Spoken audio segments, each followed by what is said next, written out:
वासवी जय जय वासवी।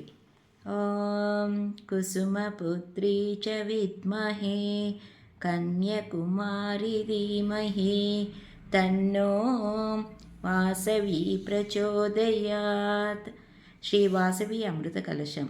శ్రీ వాసవి కన్య పురాణ గాథ 7వ అధ్యాయం. 1. వైశ్యులపై గంధర్వుల ఈర్ష్యాద్వేషములు. కైలాసమున 102 గోత్రజ వైశ్యులు శివపూజా దురంధరులై యశోవంతులై ఇచ్ఛావగమనులై త్రిమూర్తులను సేవించుచు దేవతలచే గౌరవములను పొందుటను జూచి గంధర్వులు అసూయ ద్వేషములు రగిలిపోయిరి. గంధర్వులు దేవయానులందు జన్మించుట వలన అందరూ వారిని శూద్రులుగా పరిగణించుండిరి. వైశ్యుల కంటే తక్కువ జాతి వారమైతిమిని గంధర్వులు కుంగిపోయిరి. 2. చిత్రకంఠనితో గంధర్వులు సమాలోచనములు. అప్పుడు గంధర్వులు ఈ విషయమును తమ ప్రభువుగు చిత్రకంఠునికి విన్నపించిరి. ప్రభు, ఈ యది గంధర్వలోకముపై అపకీర్తిని కలిగించుచున్నచో అవిధముగా బాధపడిరి. ఈ విషయమున ఏ విధముగానైనను వైశ్యులతో పాటు సమాన గౌరవములను తాము పొందవలెన అనిరి. ఇది చిత్రకంఠునికి ఆగ్రహమును కలిగించెను. అవును, మీరు నుడిచినది నిజము. దీనితో నా హృదయము తీవ్రముగా క్షోభించుచున్నది. వైశ్యులు సామాన్యులు కారు, పైగా పరమేశ్వరుడు ప్రియభక్తులు. మరి దీనికి తరుణోపాయము నాకు గోచరించుట లేదు. 3. వృద్ధమంత్రి గంధర్వులకు సలహా. ప్రభు, దీనికి నివారణోపాయము కలదు, కానీ ఆచరించుట కడు దుర్లభమైనను. చిత్రకంఠకుడు అది విని చివాలున లేచి, ఏమి శక్తివంతులు, యుక్తివంతులు, మాయాపేతులమైన గంధర్వులకు ఏది అసాధ్యమో మంత్రివర్య, ఆ ఉపాయము ఏమిటో మీరు సందేహించక కలవించడము. ప్రభు, దీనికొక్కటే మార్గము. మనము వారితో పాటు సమాన గౌరవములు పొందవలనన్నా ఏ విధముగానైనను వైశ్యుల ఇంటి ఆడబడుచును వివాహము చేసుకొనవలెను. అప్పుడు మనము వారికి వియ్యంకులయ్యి సకల మర్యాదలను పొందుటగాక పరమేశ్వరుని అనుగ్రహమునకు పాత్రలు కాగలమని వివరించారు. 4. చిత్రకంఠుని శపథము. మంత్రివర్య, క్లిష్ట సమయమున సరి అయిన మంచి ఉపాయమును చెప్పితిరి. మీ తెలివి అమోఘము. వైశ్యులకు అల్లుడవుటదెంతవని ఈ నిండు సభలో ఇదే శపథం చేయుచున్నాను. ఈ కార్యసాధనలో ఎన్ని కష్టములొచ్చినా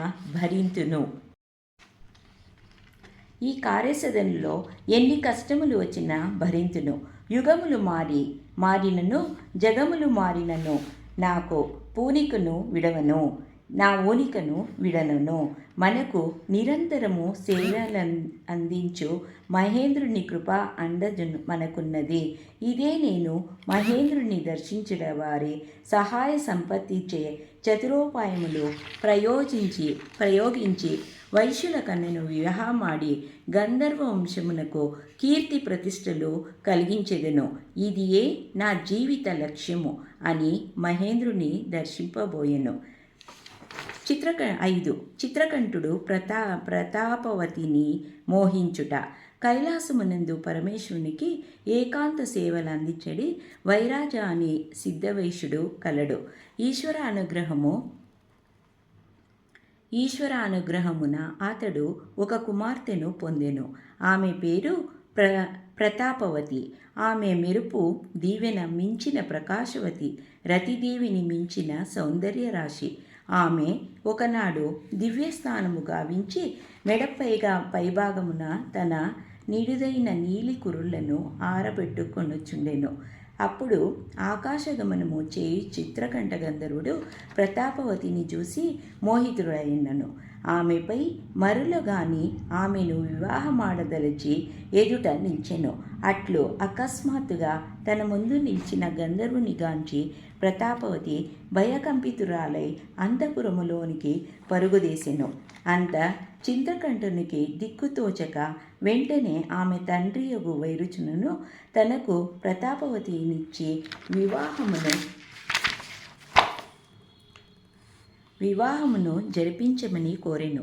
అందులకు వైరోచనుడు, అయ్యా, మా వైశుకులాచారములు ప్రకారముగా గంధర్వులతోడి వివాహము నిషిద్ధము. మేము అన్యకులముల వారికి కన్యాదానము చేయమని తిరస్కరించెను.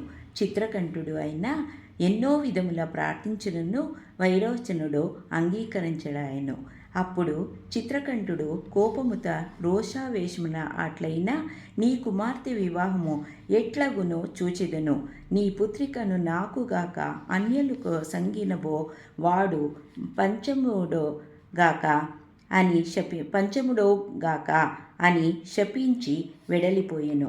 ఆనాటి నుంచి వైరోచనుడు తన పుత్రికకు వివాహం చేయుచెట్లని ఎట్లని చిత్రాకాంతుడై కాలము గడుపు సాగిను. 6. సోమదత్తుని వృత్తాంతము. పరమేశ్వరుని సన్నిధానమున శివపూజ దురంధ్రుడు యువకుడు ఉండేటను. ఆ సకల సద్గుణ సంపన్నుడైనట్టి సోమదత్తుడు అను వైశ్య యువకుడు ఉండెను. అతడు దలుచుకొని తగిన కన్యాన్వేషణకు బయలుదేరెను. వైరోచనుని కుమార్తె ప్రతాపవతిని వివాహమాడ నిశ్చయించగొనసాగెను. ఈ విషయమును తన దగ్గరి బంధువుల ద్వారా వైరోచనునికి ఎరగించెను. అప్పుడు వైరోచనుడు సోమదత్తుని సాదరముగా ఆహ్వానించుటలో ఇట్లు పలికెను. అయ్యా, నా కుమార్తెను మీకిచ్చి వివాహం చేయుట నాకును ఇష్టమే. కానీ గంధర్వుడగు చిత్రకంఠుడు నా పుత్రికను మోహించి మేము నిరాకరించిని అన్నందున ఆమెకు తనతోగాక అన్యులతో వివాహము జరిగిన మరుక్షణమే వరుడు పంచముడుగాకని శపించినాడు. వాస్తవములకు తేల్పుట నా ధర్మము. కావున ఈ విషయమున నీవు ఆలోచించుకొని నిర్ణయించుకొనమునెను. అంత అక్కడనే ఉన్న సిద్ధ సమాధి యోగి వారలతో, నాయనలారా, దీనికి మీరు చింతించే పని లేదు. మన వైశ్యులను కంటికి రెప్పలా కాపాడో ముక్కంటి మన పాలిటగలడో. వెంటనే మనము ఆ పరమేశ్వరుని దర్శించి సర్వము నివేదించి వేడుకొందాము అండనెను. అందుకు వారు సంతోషించి వెంటనే వారు కైలాసపతిని దర్శించి, శంకర, భక్తవ శంకర, నీ అనుగ్రహమును ప్రతాపవతి సోమదత్తుల వివాహము జరిపించేవలనని సాధములు పట్టి ప్రార్థించెరు. ఈశ్వరాభయము. వైశ్యులారా, భయపడకుడు. మీ ఆనందమే నా ఆనందము. ఆ గంధర్వుని శాపము కేవలం 7 దినములు మాత్రమే ఉండునట్లు చేసేదెను. మీరు కైలాస పర్వత ప్రాంతమునందుగల పంచకల్ప వృక్షముల మధ్య నిరభ్యంతరముగా వారికి వివాహము జరిపించుడమని అభయమొసంగెను. 8. ప్రతాపవతి సోమదత్తుల వివాహము. వైశ్యులందరూ బంధువర్గములతో ఆనందోత్సాహములతో పంచకల్ప వృక్షముల మధ్యన వైభవోపేతముగా వివాహ వేదికను నిర్మించిరి. పార్వతి పరమేశ్వరులు ఉన్నతాసనములో దర్శించిరి. నంది ప్రమత గణంబులు ఋషీశ్వరులు వారి గౌరవాసనములను అలంకరించితిరి. శుభముహూర్తమున వైదిక బ్రాహ్మణుడలచే కన్నుల పండుగగా ప్రతాపవతిని సోమదత్తుల వివాహము జరిపించిరి. పార్వతీ పరమేశ్వరులు స్వయముగా ఆశీర్వదించిరి.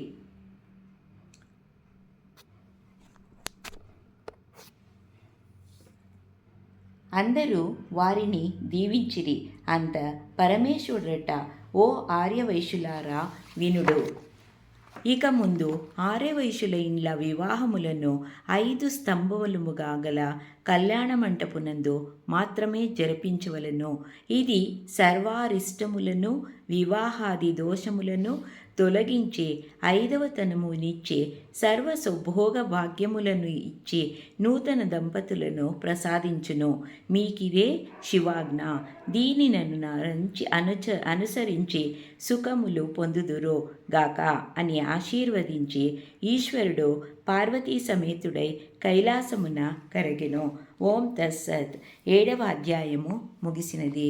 శ్రీకృష్ణార్పణమస్తు.